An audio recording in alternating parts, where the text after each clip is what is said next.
Pasa a vosotros, hermanos. Ocupen su lugar, por favor. Saludamos a nuestros hermanos que nos acompañan por la transmisión. Les agradecemos, ¿verdad?, que estén con nosotros, que se estén gozando con nosotros en este culto de alabanza a nuestro Padre Celestial y a su Hijo, nuestro Señor Jesucristo. Y bueno, el día de hoy vamos a hablar un poco de la oración. En una ocasión, los apóstoles le preguntaron a Jesús, o más bien, no le preguntaron, le hicieron una petición, ¿verdad? Le dijeron, enséñanos a orar. Dice, así como Juan el Bautista le enseñó a sus discípulos, tú también enséñanos a orar a nosotros. Aquí nos preguntaríamos, ¿sabrían orar los apóstoles? ¿Los discípulos de Jesús sabían orar? ¿El pueblo de Israel oraba? Sí oraban, ¿verdad? Pero entonces, ¿por qué le hacen esa petición a Jesús? ¿Por qué le dicen, enséñanos a orar? Sí, yo creo que sí, ¿verdad? ¿Para nosotros? No, pero la petición fue de ellos. Le dijeron, maestro, enséñanos a orar. No dijo, enséñales a orar a otros, ¿verdad? Dijo, enséñanos a orar.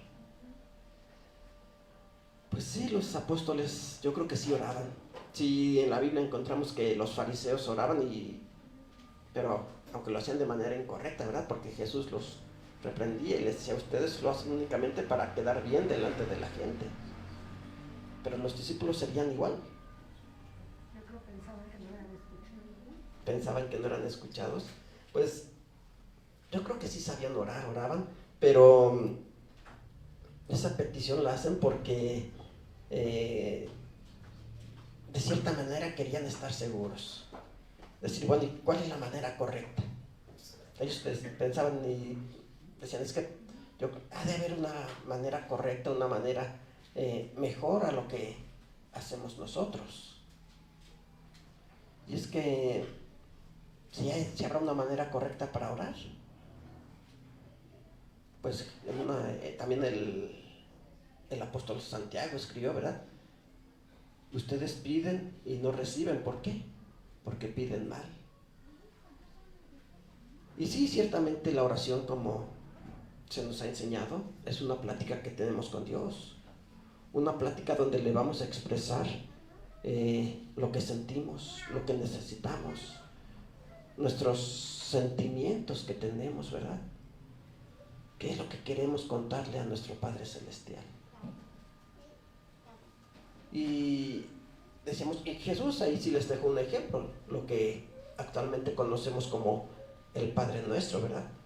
Que es una oración ejemplo, lo hemos dicho, se ha mencionado. Es el ejemplo que Dios dio. Pero decíamos, dentro de la Biblia encontramos otras oraciones que Dios escuchaba. Incluso en el Antiguo Testamento se nos habla de hombres que oraban y se nos deja escrito ahí la oración que hacían. ¿Por qué? ¿Por qué se habrá quedado ahí escrita la oración que realizaron aquellos hombres? Porque todos esos son ejemplos para nosotros, para conocer de cuál es la manera en la que le debemos de pedir a nuestro Dios. Vamos a abrir nuestra Biblia en el libro de Nehemías, capítulo 1.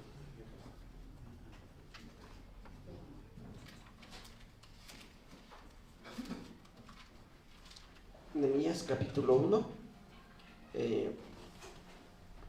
el verso 1 dice, palabra de Nehemías, hijo de Achalías, y acaeció en el mes de Kislev, en el año 20, estando yo en Susán, capital del reino. Aquí recordando un poco la historia, porque este Nehemías, este judío, estaba en Susán, capital del reino. ¿De cuál reino?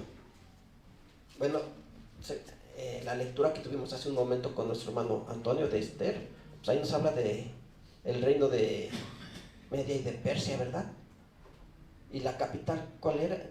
De esa nación, ¿cuál es? Susán, ¿verdad? ¿Qué hacía ahí este judío? Y no solamente él, muchos judíos. Bueno, pues,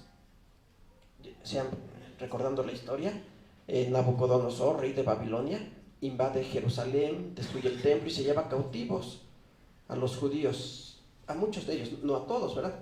Dijo que dio la orden de que se llevaran, decía él, a las personas, a los judíos con mayor preparación. A los que no tuvieran tanta preparación, bueno, los dejaron ahí en Jerusalén, aunque destruyeron la ciudad. Pero bueno, pasaron esos 70 años de cautiverio. El imperio medo-persa invade al imperio a Babilonia, y bueno, se queda como ya el imperio gobernante. Entonces por eso estaba ahí Nehemías. Nehemías estaba ahí junto con muchos más judíos, ¿verdad? Entonces dice aquí, palabra de Nehemías, hijo de Achalías, dice: y acaeció en el mes de Kislev, en el año 20, estando yo en Susán, capital del reino. ¿De cuál reino? Ya dijimos, de Media y de Persia. Verso 2 dice: que vino Anani, uno de mis hermanos, él y ciertos varones de Judá, y preguntéle por los judíos que habían escapado, que habían quedado de la cautividad, y por Jerusalén. Decimos, aunque Nabucodonosor se llevó muchos judíos cautivos a Babilonia, pero algunos sí se quedaron, ¿verdad? Entonces llega este Ananí, y Nehemías le pregunta: bueno, ¿y cómo están por allá? ¿Cómo están los judíos que han quedado allá? ¿Cómo está la ciudad de Jerusalén? ¿Qué ha pasado, verdad? Después de la destrucción, después de estos 70 años de cautiverio, ¿cómo está la situación en aquel lugar? Bueno, el verso 3 dice: y dijéronme, el residuo de los que quedaron de la cautividad allí en la provincia están en gran mal y afrenta, y el muro de Jerusalén derribado y sus puertas quemadas a fuego. Y fue que como oí estas palabras, sentéme y lloré, y enlutéme por algunos días, y ayuné y oré delante del Dios de los cielos. Le dan la noticia a Nehemías, dice: todo está destruido, Jerusalén fue quemada, los que viven ahí, dice, están en gran mal, ¿verdad? Y afrenta. Está todo mal ahí en Jerusalén. Tanto la ciudad, el templo fue destruido, los muros, las murallas, ¿verdad? Destruidas, y los que quedaron ahí están en gran afrenta. Están muy mal todos ellos. Todo eso provocó en Nehemías un sentimiento de tristeza, de dolor. Dice aquí: fue que como oí estas palabras, sentéme y lloré. ¿Qué habrá sentido Nehemías? Escucha eso, se sienta, ya no pudo hacer nada, no sé qué actividades tendría que hacer, pero ya no las realizó, se quedó sentado llorando. ¿Qué sentimiento habrá tenido en esos momentos Nehemías? De frustración, dice nuestra hermana, de tristeza, de dolor, y dolor, ¿verdad? Pero dice: y enlutéme por algunos días. No fue un sentimiento pasajero, se enlutó por algunos días, no dice cuántos, pero dice aquí algunos días, no fue uno solo, no fue un instante, un momento, ¿verdad? Dentro del pueblo de Israel, cuando se enlutaban, cuando tenían luto, tenían la costumbre de cambiar su ropa, usar, dice la Biblia, o vestirse de saco, un material áspero, ¿verdad? Para sentir ese dolor. Entonces, eso es lo que hizo Nehemías. También se tiene la costumbre, y actualmente todavía, de que los judíos, cuando tienen luto, rompen su vestimenta. Dice ahí que la rasgan, rompen su vestimenta en señal de dolor. Entonces seguramente esto fue lo que hizo Nehemías, ¿verdad? Se sentó, lloró y se llenó de luto. Pero también, ¿qué más hizo? Porque, bueno, pues decimos, se entristeció y se quedó ahí sentado, deprimido, pudiéramos decir. ¿Sí hizo eso Nehemías? No, ¿verdad? Hizo algo. ¿Qué fue lo que hizo? Ayunó y oró delante de Dios. Dos acciones muy importantes, dos actividades muy importantes: el ayuno y la oración. El ayuno como símbolo, como una muestra del dolor que estaba sintiendo, y para humillarse delante de Dios, para mostrar su debilidad delante de Dios, diciendo: yo no puedo, necesito de ti. Entonces, dos acciones que realizó Nehemías en esos momentos: el ayuno y la oración. En una ocasión también Jesús le dijo a sus discípulos, ¿verdad? Cuando sus discípulos no pudieron sanar a un enfermo, fueron con Jesús y le dijeron: no pudimos, nosotros no pudimos. ¿Qué le dijo Jesús? Esto no sale sino con oración y ayuno. Decimos dos acciones muy importantes: la oración y el ayuno. Nehemías lo sabía y lo realizó. Decíamos, no se quedó ahí sentado llorando únicamente, que sí, se sentó y lloró, pero no fue lo único que hizo ahí deprimido, ¿verdad? Sino que hizo algo. Buscó la manera de hacer algo por su pueblo, de solucionar ese problema. ¿Y qué otra cosa podría hacer?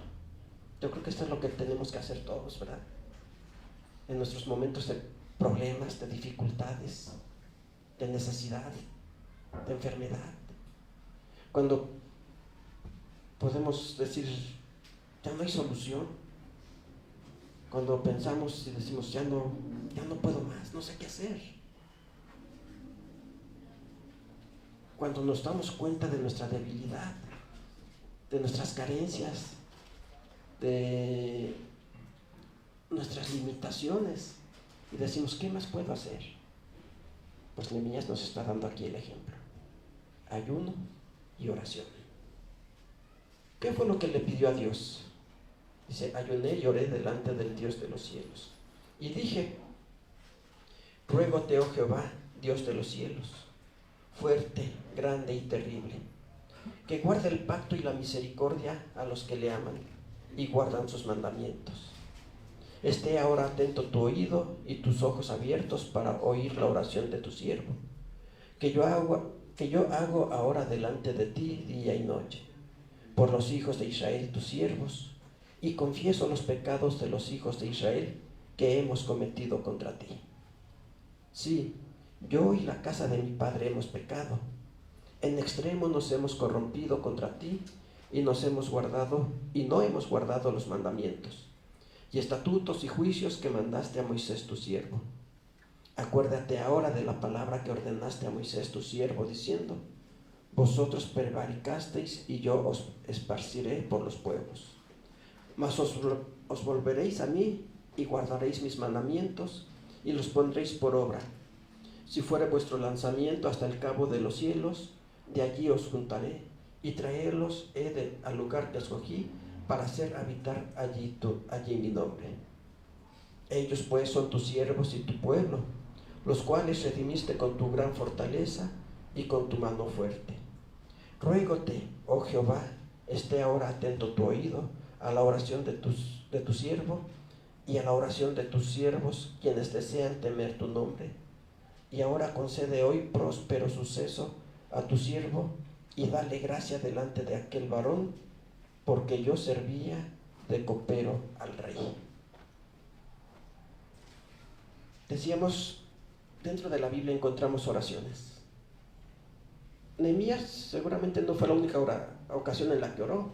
Él seguramente oraba constantemente a Dios, pero esta oración quedó escrita. No solamente Nehemías oró, hubo más hombres que oraban a Dios. Que si todas se hubieran escrito en la Biblia, pues de qué tamaño o cuántos libros hubiera, ¿verdad? De todas las oraciones que hicieron los siervos de Dios. Pero hay algunas que quedaron escritas como un ejemplo para nosotros, como una enseñanza para cada uno de nosotros. Decíamos y mencionábamos hace un momento la oración que Jesús le enseñó a sus discípulos, lo que llamamos el Padre Nuestro. Es un ejemplo, no es que como muchos piensan, ¿verdad? Es una oración que hay que aprender de memoria y recitarla.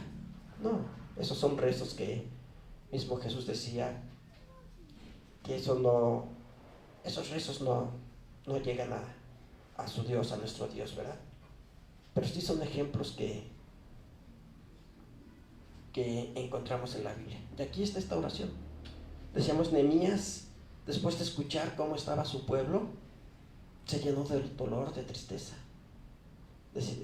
Decíamos en un momento, alguien pudiera decir, se deprimió, porque sí estuvo ahí sentado varios días, enlutándose, como dice aquí, ¿verdad? Pero decíamos, no, Nehemías no se quedó ahí deprimido. Él buscó qué podía hacer para ayudar a su pueblo. Decíamos, lo primero que hizo fue ayunar y orar a Dios. Y aquí nos está mencionando esta oración que realizó.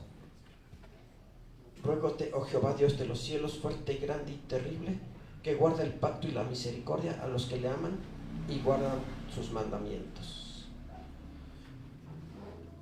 Nehemías sabía que el tiempo de la cautividad había terminado. Igual que Daniel, ¿verdad? Si leemos en Daniel capítulo 7, dice que Daniel estaba leyendo al profeta Jeremías y se dio cuenta que ya se habían cumplido los 70 años de cautividad y oró también a Dios diciéndole, ya es tiempo de que se termine la cautividad. No porque a Dios se le haya olvidado, pero sí, Daniel lo hizo, ¿verdad? Y bueno, sabemos que ahí Dios le revela otra profecía, de las 70 semanas. Pues en este caso de Nehemías, él también clamó a Dios y le dijo, Señor, si hemos pecado. Decíamos, creo que hace 2 semanas, en un viernes, que leíamos, más bien fue hace 8 días, viernes, que leíamos el Salmo, que era 32, donde David confiesa también su pecado. Decía, mis huesos se están secando delante de mí porque he callado. He tratado de ocultar mi pecado y eso me ha traído problemas, incluso hasta en la salud física, decía David.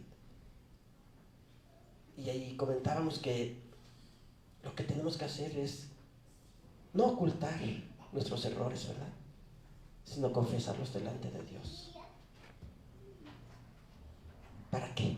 Para pedirle perdón, para pedir su misericordia, para pedir su ayuda. Y Nehemías es lo que está haciendo aquí, confesando el pecado del pueblo. ¿Nehemías habrá pecado igual que todo el pueblo? Yo creo que no, ¿verdad? Yo creo que, porque recordemos, y el profeta Jeremías se los anunciaba y les decía, por no guardar el sábado serán castigados. ¿Nehemías también sería transgresor del sábado? Yo creo que él no habrá, pero era parte del pueblo y también sufrió las consecuencias. Pero aquí Nehemías, el pecado del pueblo lo está haciendo suyo también. Porque dice en el verso, desde el verso 6, esté ahora atento tu oído y tus ojos abiertos para oír la oración de tu siervo, que yo hago ahora delante de ti, día y noche, por los hijos de Israel, tus siervos. Dice aquí mi oración día y noche, es decir, era una oración constante, ¿verdad? Pidiendo por su pueblo. Dice, y confieso los pecados de los hijos de Israel que hemos cometido contra ti. Sí, yo y la casa de mi padre hemos pecado. En extremo nos hemos corrompido contra ti y no hemos guardado los mandamientos y estatutos y juicios que mandaste a Moisés tu siervo. Decíamos, Nehemías habrá pecado igual que todo el pueblo. Dice aquí, nos hemos corrompido contra ti, en extremo nos hemos corrompido. ¿Nehemías también se habrá corrompido? Yo creo que no. Pero los pecados del pueblo de Israel también los está tomando él.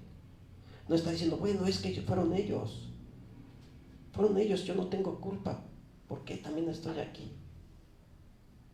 No, él sabía que era parte del pueblo, era parte del pueblo de Israel. Entonces, él está tomando también esos pecados. Y diciendo, sí, nos hemos corrompido. No hemos guardado tus mandamientos. No hemos hecho todo aquello que tú le mandaste a tu siervo Moisés. Y que en aquel tiempo el pueblo se comprometió a guardar todo, ¿verdad?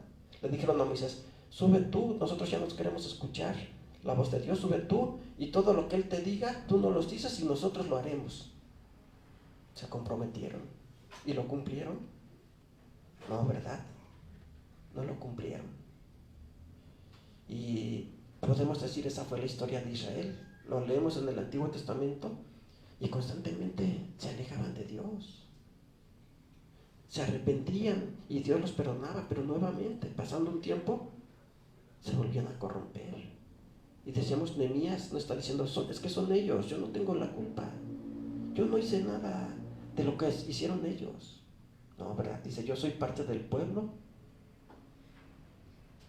y su pecado también es mío, porque soy parte de ellos. Dice, confieso el pecado de Israel, tus hijos. Confieso en que hemos fallado. Decíamos, no debemos de ocultar, ¿verdad?, nuestros errores, porque nosotros decimos, nadie se dio cuenta, nadie me vio, y lo ocultamos. Y lo podremos ocultar, pero delante de las personas, no delante de nuestro Dios. Él conoce hasta nuestros pensamientos más íntimos, más ocultos. Él los conoce. Lo que pudiéramos hacer en un lugar apartado, en un lugar que nosotros dijéramos, aquí nadie me va a ver, Dios lo conoce. Entonces, ¿para qué tratar de ocultarlo, verdad? Es mejor decirles, sí, fallé. Hice esto, hice aquello, tuve este error y lo confieso delante de ti. ¿Por qué? Porque sabemos que Dios es un Dios de amor, un Dios misericordioso. Y cuando nosotros nos arrepentimos, y esto es también importante, ¿verdad? El arrepentimiento. No es decir, bueno, sí, me equivoqué, le voy a pedir perdón a Dios, pero después hago lo mismo. Eso no es arrepentimiento. Eso es querer engañar a Dios. Sino que debe de ser un arrepentimiento verdadero, un arrepentimiento sincero, donde nos comprometemos a no volver a fallar. Entonces, Nehemías es lo que está haciendo, confesando el pecado del pueblo de Israel, pero diciendo, hemos pecado, incluyéndose él.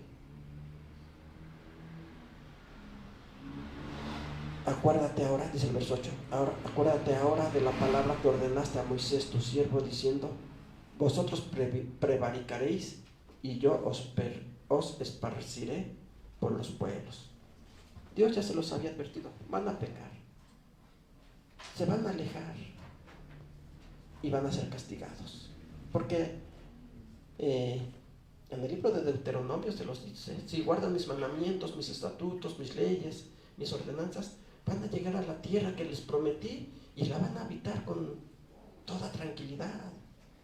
El alimento va a estar en abundancia, van a sembrar, van a cosechar y no se van a acabar lo que cosecharon ese año cuando ya está la cosecha del siguiente año. Van a tener grandes bendiciones. Les dice, pero si no guardan mis mandamientos, entonces sí tendrán necesidad, tendrán problemas, tendrán dificultades. Y aquí Nehemías lo está recordando, ¿verdad? Dice, como se lo ordenaste a Moisés tu siervo, diciendo, van a prevaricar, se van a alejar y serán esparcidos. Pero el verso 9 dice, mas os volveréis a mí y guardaréis mis mandamientos y los pondréis por obra. Si fuere vuestro lanzamiento hasta el cabo de los cielos, de allí os juntaré y traerélos al lugar que escogí para hacer habitar allí mi nombre. Sí, ahí está la promesa de Dios. Sí, van a ser esparcidos, pero se van a arrepentir.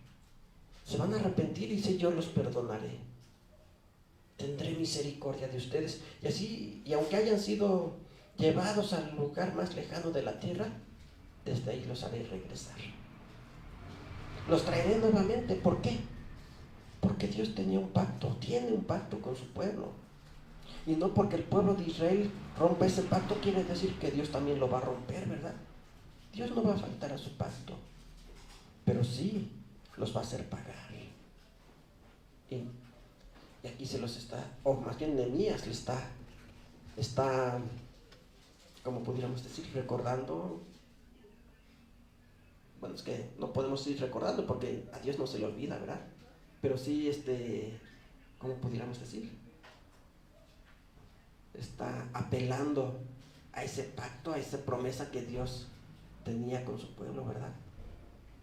Porque en el verso 10 le dice: ellos pues son tus siervos y tu pueblo, los cuales redimiste con tu gran fortaleza y con tu mano fuerte. Es tu pueblo. Y el pacto de Dios con su pueblo es eterno, es permanente.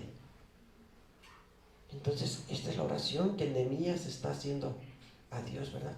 Decíamos, sí, se entristeció, se llenó de dolor por todo lo que estaba pasando en Jerusalén y con todos los que habían quedado ahí. Pero decíamos, no se quedó ahí sentado llorando. Lo tuvo que hacer seguramente para desahogarse, porque es parte de nuestra debilidad como seres humanos, ¿verdad? Como personas que sentimos dolor, tristeza y tenemos que desahogarnos. Pero decíamos, Nehemías no se quedó ahí sentado todo el tiempo. Tuvo que hacer algo. Y lo mejor que podía hacer era clamar a Dios, con ayuno y oración. Dice aquí, ellos pues son tus siervos y tu pueblo, los cuales redimiste con tu gran fortaleza y con tu mano fuerte. Ruégote, oh Jehová, esté ahora atento tu oído a la oración de tu siervo y a la oración de tus siervos, quienes desean temer tu nombre. Y ahora concede hoy próspero suceso a tu siervo, y dale gracia delante de aquel varón, porque yo servía de copero al rey. Nehemías ya había pensado qué es lo que iba a hacer, pero no lo quiso hacer sin antes orar a Dios. Dice, escucha la oración. Dice, ¿cómo dice aquí? Concede hoy próspero suceso a tu siervo. Concédeme que esto que tengo planeado pueda realizarse. Y puede realizarse, pero con bien. Entonces Nehemías ya tenía pensado algo, ¿verdad? Decíamos, pero primero buscó la ayuda de Dios a través de la oración. Ya dijimos, primeramente confesó su pecado.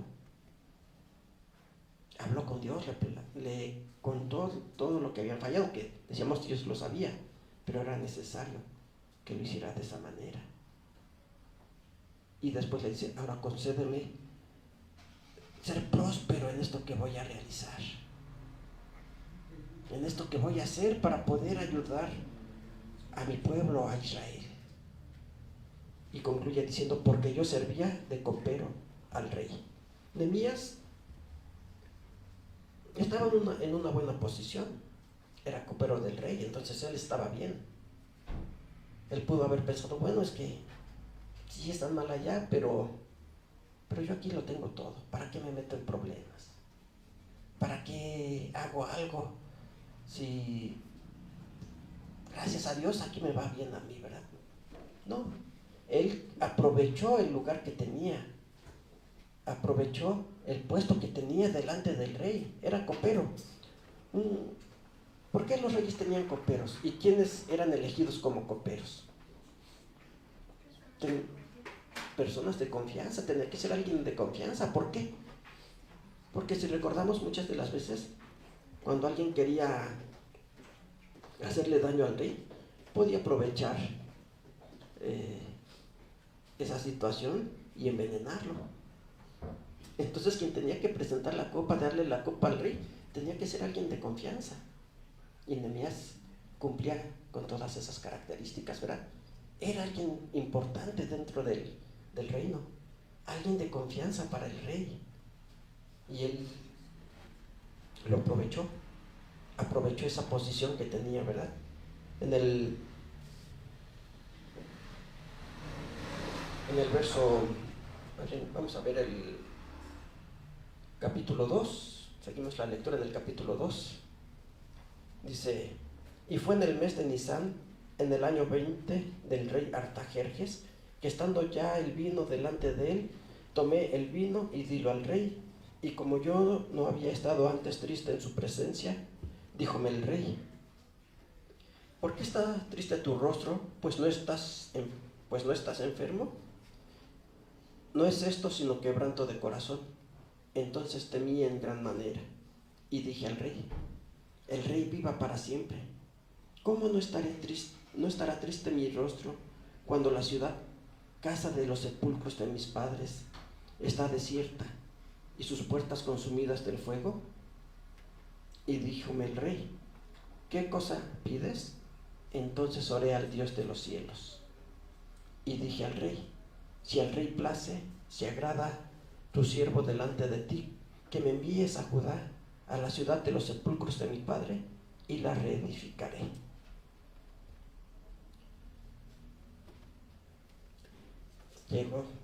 Nehemías lleva el vino delante del rey. El rey lo ve triste y dice: ¿qué te pasa? Tú no estás enfermo, tú no tienes una enfermedad, ¿qué te pasa? Si tú nunca habías estado así, esto que te pasa seguramente, dice aquí, es quebranto de corazón. No es una enfermedad física, pudiéramos decir, es una enfermedad en el estado de ánimo, ¿cómo le llamaríamos? Mental. Bueno, es que luego mental se confunde como si fuera algún trastorno, ¿verdad? Sí, pero una enfermedad es emocional, gracias hermana. Una enfermedad emocional. ¿Qué es lo que te pasa? Y él dice que tuvo miedo, ¿verdad? ¿Por qué tendría miedo? Porque le iba a hacer una petición al rey y pensó: y si se molesta por lo que le voy a pedir, ¿qué va a pasar? ¿Verdad? Pero aún con ese temor le dijo al rey: ¿cómo no voy a estar triste si la ciudad de mis padres está completamente destruida? Todo fue quemado, todo fue destruido. Quienes están habitando en aquel lugar están en unas condiciones muy pobres, muy deplorables. ¿Cómo no voy a estar triste? Pues el rey dice: ¿qué pides? ¿Qué cosa pides? ¿Y qué dice el verso 4? Díjome el rey: ¿qué cosa pides? ¿Y qué hizo Nehemías? Oró a Dios, pero en el verso 5 nos dice que le dijo al rey: si al rey place y se agrada tu siervo delante de ti, que me envíes a Judá, a la ciudad de los sepulcros de mis padres, y la reedificaré. Nehemías le habrá dicho al rey: espérame tantito, voy a ir a hacer una oración y ahorita regreso. No, en el momento en el que el rey le pregunta: ¿qué es lo que quieres?, Nehemías contestó. Pero aquí dice que oró a Jehová primero.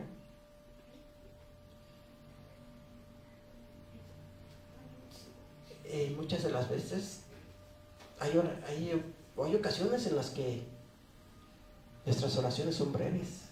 O sea, es un pensamiento que elevamos a Dios. ¿Cuál habrá sido la oración de Nehemías en ese momento? Ya en el capítulo 1 leímos la oración que hizo cuando se enteró de cómo se encontraba la ciudad de Jerusalén. Pero en ese momento, ¿cuál habrá sido la oración de Nehemías? No fue una oración extensa. Tal vez fue un pensamiento donde dijo: Dios, ayúdame. ¿Mandé? Hallar gracia delante del rey. Pero como decíamos, no pudo haberse tardado mucho, porque el rey le estaba preguntando en ese momento y él tenía que contestar. Entonces fue un pensamiento que elevó a Dios: ayúdame, concédeme hallar gracia delante del rey. E inmediatamente le contestó al rey y le dijo: si me lo permites, voy a ir, permíteme regresar a Judá a reconstruir la ciudad. Decíamos, hay ocasiones en las que tal vez no vamos a poder doblar nuestras rodillas. Sí, la mayoría de las veces lo podemos hacer, doblar nuestras rodillas y platicar con Dios y contarle todas nuestras necesidades, contarle todas nuestras tristezas, nuestras angustias. también nuestras alegrías. Y podremos tomarnos el tiempo suficiente para platicar con nuestro Dios. Pero hay ocasiones en las que tal vez no lo podamos hacer. ¿Y cómo va a ser nuestra oración? Elevar un pensamiento a nuestro Dios. Señor, ayúdame. Y Él sabrá, Él ya sabe cuál es nuestra necesidad y de qué manera nos va a ayudar. Simplemente basta con que nosotros le digamos, Señor, ayúdame. Y Él nos escucha. Y Él no nos va a preguntar, bueno, ¿en qué quieres que te ayude? A ver, explícame bien la situación para que yo pueda ayudarte. No, ¿verdad? No, decimos, conoce nuestras necesidades. Conoce lo que hay en nosotros. Y nosotros lo único que tenemos que hacer es elevar ese pensamiento buscando la ayuda, la protección de Dios. Y Dios escuchó esa, podemos decir, esa pequeña oración que hizo Nehemías. Sí, ¿verdad? Porque en el verso 6 dice: entonces el rey me dijo, y la reina estaba sentada junto a él: ¿hasta cuándo será tu viaje? ¿Y cuándo volverás? Y plugo al rey enviarme después que yo le señalé el tiempo. Sí, el rey le preguntó, bueno, ¿pero cuánto te vas a tardar? ¿Cuánto tiempo vas a estar allá? Nehemías le dijo, ¿verdad? Y el rey lo envió. Entonces vemos cómo Dios contestó esa oración de Nehemías, que ya antes, decíamos, ya había ayunado y ya había orado a Dios, pues confesando el pecado del pueblo y pidiendo su ayuda. Pero ya en el momento en el que estaba frente al rey, la oración fue breve y Dios le ayudó. Dios le concedió gracia delante del rey, que el rey lo único que hizo fue preguntar: ¿cuánto tiempo va a durar tu viaje? Sí, quería estar seguro, porque decíamos, Nehemías era un hombre importante, era un hombre de confianza para el rey. Entonces el rey también quería saber, bueno, y tú te vas, pero ¿y quién va a estar aquí durante tu ausencia? ¿Cuánto tiempo va a tardar tu viaje? ¿Qué va a pasar después? Bueno, Nehemías le contesta, y Dios, o más bien, Dios le permitió, movió el corazón del rey para concederle a Nehemías esa petición que le hizo.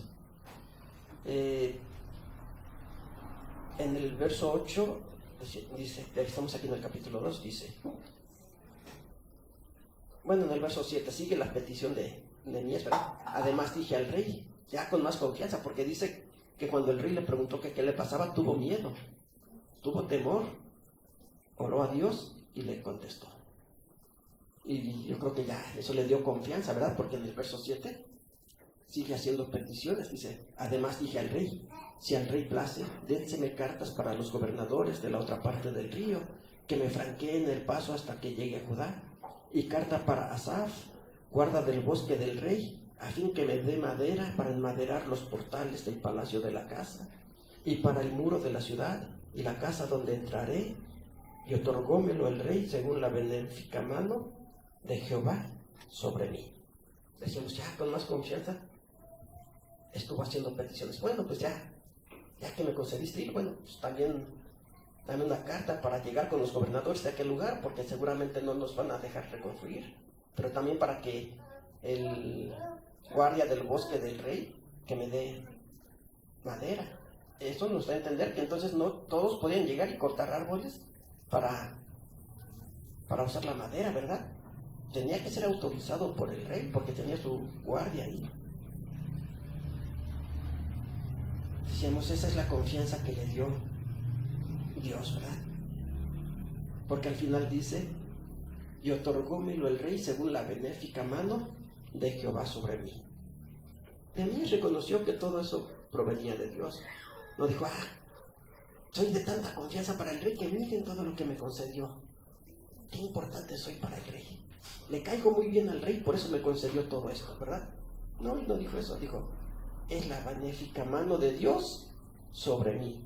Él es el que movió el corazón del rey para concederme todo esto que le estoy pidiendo. Y eso es lo que debemos de hacer. Siempre reconocer que porque Dios es el que actúa en nosotros. Muchas de las veces pensamos que si pudimos hacer algo, si pudimos obtener algo, es porque somos muy buenos, porque sabemos hacer las cosas, porque somos muy inteligentes, porque tuvimos mucha suerte, ¿verdad? Porque hay quienes hasta a eso se lo adjudican. Yo tengo mucha suerte. No, no es la suerte. Es Dios. Es Dios el que nos ayuda. Es Dios el que nos abre las puertas. Es Dios el que nos da bendición. Lo que tenemos que hacer nosotros es pedirle. Pedirle a Él con fe y con confianza. Pedir su ayuda. Y Él no nos va a negar. Él nos concederá como lo está haciendo aquí con Nehemías. Y otorgómelo el rey según la benéfica mano de Jehová sobre mí.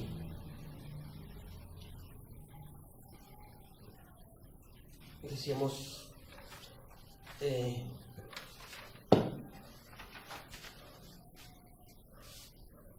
Nehemías, después de esto,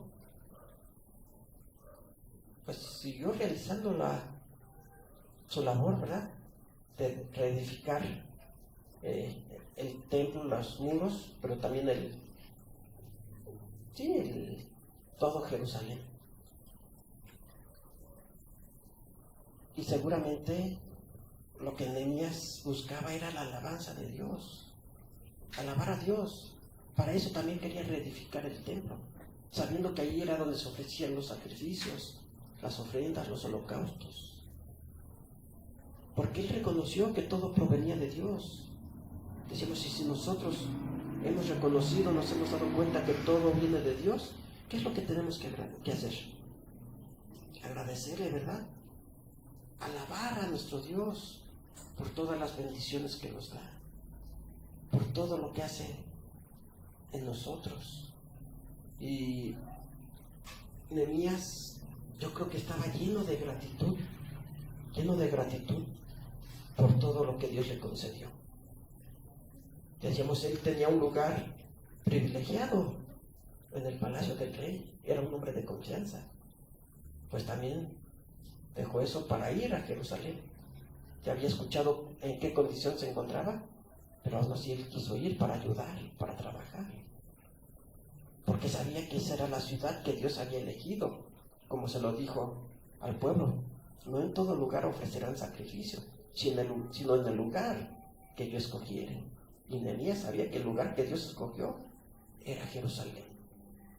Entonces, en gratitud por todo lo que Dios le había dado, él quiso regresar, dejar su lugar en el palacio del rey y regresar a Jerusalén para trabajar y realizar la reconstrucción del templo y de toda la ciudad. Cuando nosotros recibimos bendición de Dios, ¿qué hacemos? ¿Le agradecemos o decimos, bueno, ya, me concedió Dios todo lo que yo quería y voy a seguir mi vida? Porque en una ocasión Jesús, nuestro Señor Jesucristo, sanó a 10 hombres que tenían lepra. ¿Sí recuerdan la historia? Los sanó y les dijo, vayan, preséntense con el sacerdote. Y mientras iban caminando, su lepra fue quitada, sanaron. ¿Qué hicieron aquellos hombres? Se pusieron felices, ¿verdad? Contentos. Mira, ya estoy sano, ya no tengo nada. Y se fueron bien contentos. 9 de ellos, ¿verdad? Porque uno sí regresó y le dio las gracias a nuestro Señor Jesucristo. ¿Qué tenemos que hacer nosotros cuando Dios ha contestado nuestra oración? Cuando hemos recibido la bendición que Dios nos ha dado. Que yo creo que sus bendiciones son diarias. Las bendiciones que Dios derrama sobre nosotros son todos los días y en todo momento. ¿Y qué hacemos?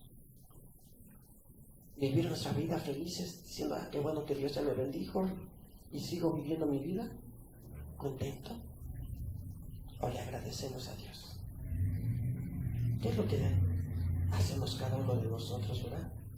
Decíamos, están estos ejemplos donde nos muestran las actitudes que pudiéramos tener o que la humanidad tiene y que son un ejemplo para que nosotros reflexionemos. Vamos a ver Proverbios capítulo 3. Proverbios capítulo 3, el verso 6.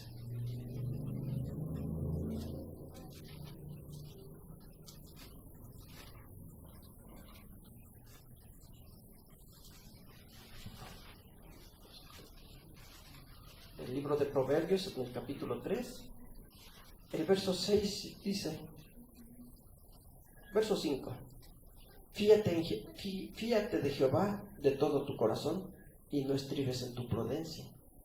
Reconócelo en todos tus caminos y Él enderezará tus veredas. Dice aquí, confía en Dios, no estribes en tu prudencia. Nehemías pudo haber dicho, bueno, es que yo soy de confianza para el rey, voy a ir a hacerle una petición. No, ¿verdad? No confío en eso. Decimos, primero oró a Dios. Estamos en Proverbios, creo que alguien lo estaba buscando. Proverbios capítulo 3, versos 5 y 6 dice, fíate de Jehová de todo tu corazón y no estribes en tu prudencia. Reconócelo en todos tus caminos y Él enderezará tus veredas. Entonces dice, confía en Dios. No confíes en tus habilidades, porque por muchas habilidades que tengas, si Dios no está contigo, pues de poco servirá todo eso, ¿verdad? Confía en Dios. Dice, pero el verso 6 dice, reconócelo en todos tus caminos. Debemos reconocer que si tenemos algo, que si hicimos algo, es porque Dios no nos permitió. Es porque Dios nos da esa, vamos a llamar esa facilidad para hacerlo, porque a Nehemías se le presentó todo muy fácil, ¿verdad? Él iba con temor, pero no, únicamente le dijo al rey qué era lo que quería, cómo se sentía, qué quería, y el rey de inmediato lo hizo. Fue muy fácil. ¿Pero por qué fue fácil? Porque oró a Dios. Porque oró a Dios. Y así nosotros en todo momento debemos de orar. Dice, vamos a ver primera de Tesalonicenses 5:17, un verso que yo creo que es muy conocido. Primera de Tesalonicenses 5:17, el apóstol Pablo nos dice,